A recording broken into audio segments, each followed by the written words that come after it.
ओम परमात्मने नमः। उस क्षेत्रज्ञ का स्वरूप क्या है, इसको आगे के श्लोक में बताते हैं।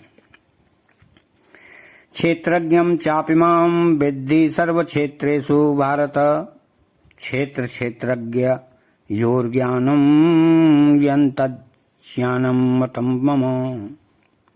क्षेत्रज्ञं चापिमां विद्धि सर्वक्षेत्रेषु भारत, संपूर्ण क्षेत्रों शरीरों में मैं हूं। ऐसा जो अहम भाव है उसमें मैं तो क्षेत्र है, जिसको पूर्व श्लोक से एतत् कहा है, और हूं मैंपना का ज्ञाता क्षेत्रज्ञ है। तो जिसको पूर्व श्लोक में वेदंती पद से जानने वाला कहा है, मैं का संबंध होने से ही हूं है। अगर मैं का संबंध न रहे तो हूं नहीं रहेगा, प्रत्युत है रहेगा।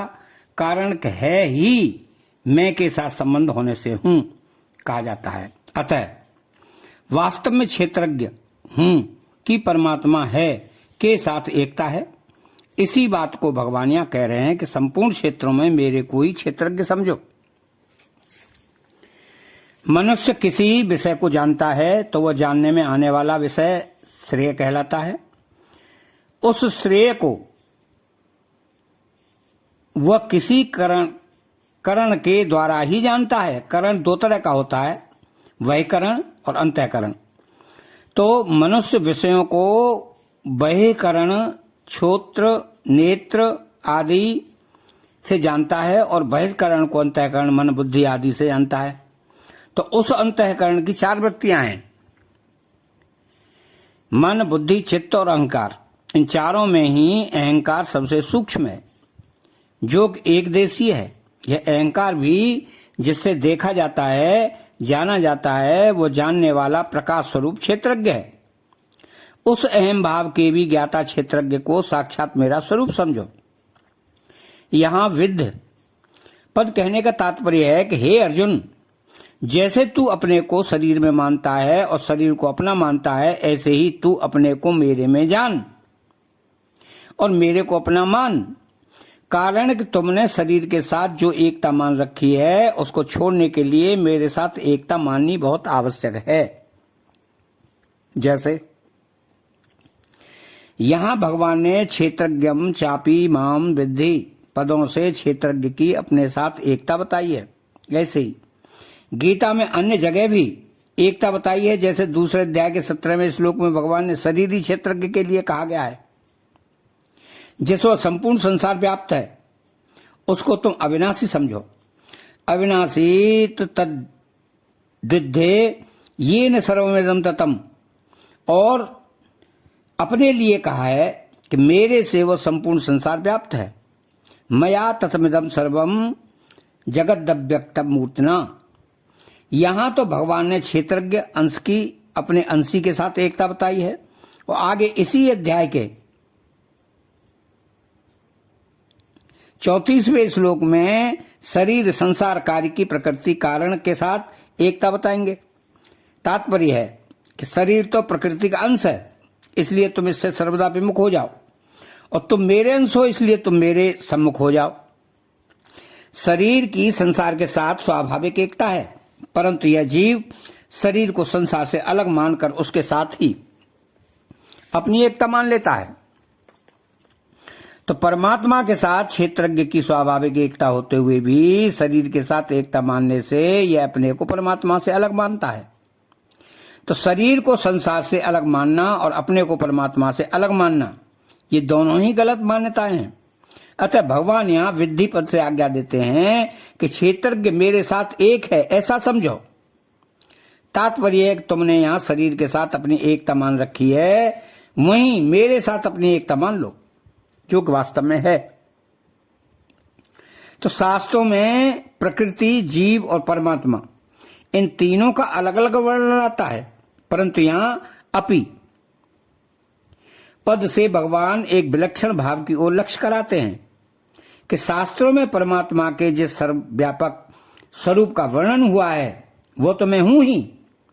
इसके साथ ही संपूर्ण क्षेत्रों में क्षेत्रज्ञ रूप से पृथक पृथक दिखने वाला भी मैं ही हूं।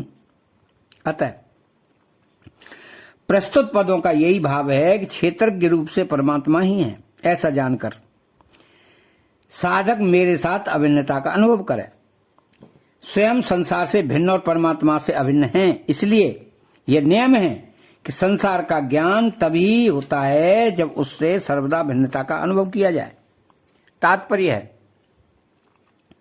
कि संसार से राग रहित होकर ही संसार के वास्तविक स्वरूप को जाना जा सकता है, परंतु परमात्मा का ज्ञान उनसे अभिन्न होने से भी होता है।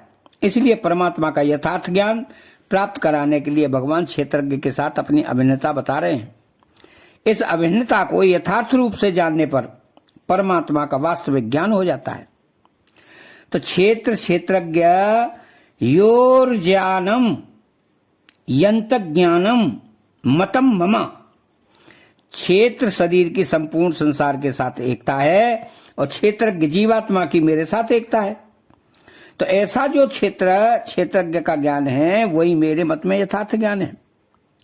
मतम मम कहने का तात्पर्य है संसार में अनेक विद्याओं का, अनेक भाषाओं का, अनेक लिपियों का, अनेक कलाओं का, तीनों लोक और 14 भुवनों का जो ज्ञान है और वास्तविक ज्ञान नहीं है। कारण कि वह ज्ञान सांसारिक व्यवहार में काम में आने वाले होते हुए भी संसार में फंसाने वाला होने से अज्ञान ही है। तो वास्तविक ज्ञान तो वही है जिससे स्वयं का शरीर से संबंध विच्छेद हो जाए और फिर संसार में जन्म न हो, संसार की परतंत्रता न हो। यही ज्ञान भगवान के मत में यथार्थ ज्ञान है। अब इसके गूढ़ भाव में जाया जाए तो क्षेत्रज्ञ जीव और ब्रह्म एक ही है। एक क्षेत्र के संबंध से वो क्षेत्रज्ञ है और संपूर्ण क्षेत्रों के संबंध से रहित होने पर वह ब्रह्म है। तो इदम शरीरम कौन्तेय क्षेत्रम पदों से यह सिद्ध हुआ कि शरीर क्षेत्र की अनंत ब्रह्मांडों सृष्टि मात्र के साथ एकता है।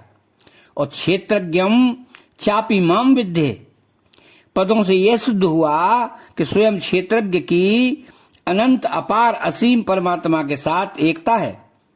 अतः हमारे से दूर कोई वस्तु है तो वह शरीर है, नजदीक से नजदीक कोई वस्तु है तो वह परमात्मा है। तात्पर्य है कि शरीर और संसार एक है तथा स्वयं और परमात्मा एक है। यही ज्ञान है। तो ब्रह्म के लिए माम कहने का तात्पर्य है कि ब्रह्म और ईश्वर दो नहीं है, प्रत्युत एक ही है। तो मया ततमिदं सर्वम जगदव्यक्तमूर्तना, यह सब संसार मेरे निराकार स्वरूप से व्याप्त है। अनंत ब्रह्मांडों में जो निर्लिप्त रूप से सर्वत्र परिपूर्ण चेतन है वह ब्रह्म है और जो अनंत ब्रह्मांडों का मालिक है वह ईश्वर है। अतः चैनल को सब्सक्राइब करें, बेल आइकन घंटी को दबाएं और कमेंट बॉक्स में एक प्यारा सा भगवान के नाम का कमेंट लिखें। बोले जय श्री कृष्ण।